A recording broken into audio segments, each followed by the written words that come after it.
WHHI-TV here at Polaris Tech, and now we're going to be talking to some of the ladies who are hands-on in the teaching and the director roles, and both with the last name of Scott, but we've got Britton and we've got LaToya. Thank you, ladies, for coming and sharing today. Thank you for having us. Absolutely. I always like to ask about your backgrounds and education, or maybe it's different. So we'll start with you, Britton, and you just tell us how long you've been in education and what and why.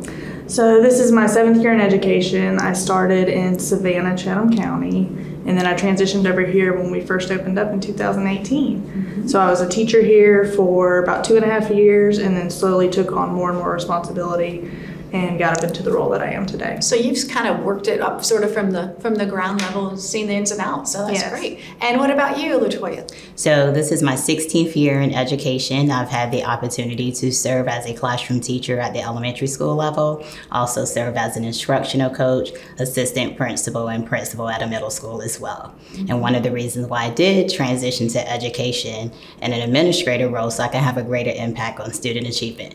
Yeah, and I like the word impact. That's such important because you're here to make a difference in the lives of the students. That's very clear. So we're going to talk a little bit about the school and, of course, why, if I'm a mom or a parent or even a student watching, why would I want to come here versus a traditional school? So what are some things that you would share? We'll start with you. So one thing that I love about Polaris is that we teach the whole student. So not only are students learning, the academics that are required by the state, but we're teaching them soft skills. So we're teaching them how to collaborate with each other, how to, have their own agency in what they're doing, teaching them how to communicate with one another. So really the skills that a lot of employers are looking for, students are learning in our studios through project-based learning. I like how you use the word studio. You didn't say classroom, like a traditional thing. And relating to each other and communicating, that's so important, especially today in the digital world. I feel like it lacks in a lot of areas. Would you agree with that? Absolutely. So at our future premier elementary school, we definitely want to focus on social emotional learning, because we know when we meet students, social and emotional learning, the academics are going to come. So we're looking forward to providing opportunities where we're very intentional in terms of the academic component, providing whole group, small group, and one-to-one instruction so we can assist the students in excelling. Mm-hmm. That's great. Now, again, you've been a long time here, and we've got behind us, we talked a little bit about with Kim, elementary school that's coming in. I thought it was neat because typically you start with elementary and you go up, but here at Polaris, they started in the upper levels and going down, and you're going to get to be a key role, and give us a little snippet of that and how that's going to play into the big picture. So absolutely. We are very excited about our elementary school, and I strongly believe that we're going to be an asset once students transition from the elementary school to Britton school. They're going to have the skills that are needed to assist them with those project-based learning activities. So when it comes to our premier school, we have been intentional in terms of the instructional minutes for ELA and math. We are anticipating allocating 120 minutes for our ELA block and 90 minutes for math. And again, this will give the navigators an opportunity to provide whole group instruction, small group instruction, and one-to-one support. And not only providing that support, whereas students who may be struggling academically can get additional support, but also ensuring that we are meeting the needs of students who are already on grade level, and we can provide those enrichment activities so we can continue to assist them in growing.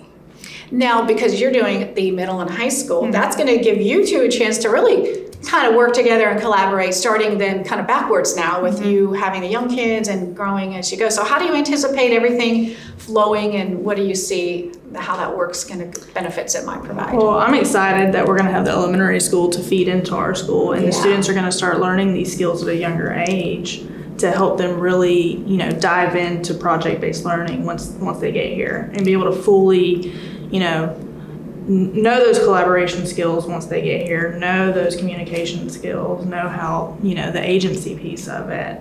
So it's really kind of the building blocks to get them to me in the middle and high school. Yeah. So then they can really, explore what they want to do career or college-wise.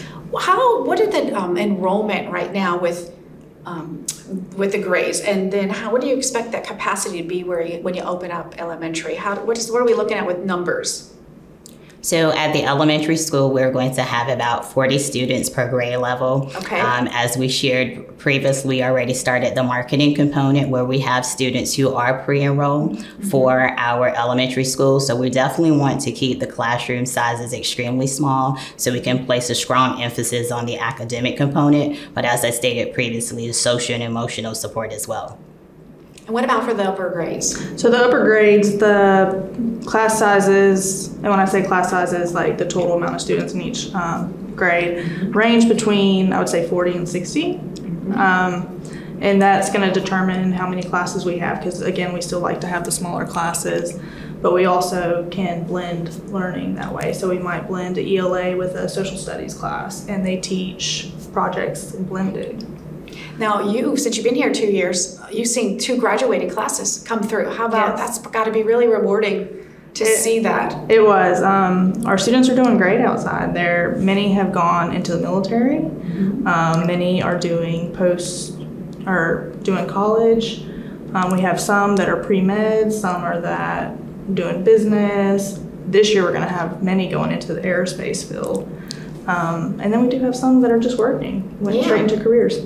You know, when we talked with Kim, this surrounding Lowcountry is just growing with the technical positions versus what it was 10 years ago. And we do a lot of shows with the Economic Development Corporation with Beaufort County and with Jasper County, and the jobs are coming, and we're going to need students that are ready with technical skills and things that you all offer. So you're really in a position, I feel, in a good place and time in this area for sure. So we're excited about the future of our premier elementary school, and as I often say, we are anticipating ensuring that we make academic dreams a reality, where we will focus on meeting the needs of students socially, emotionally, behaviorally, and academically. That's the full student right there. Well, I think I'm going to be excited to come back when you get this building going and see how things are going here. And I've learned so much today. We hope that our viewers have learned a lot today about Polaris Tech. So we thank you for watching. Stay right here. We'll be back.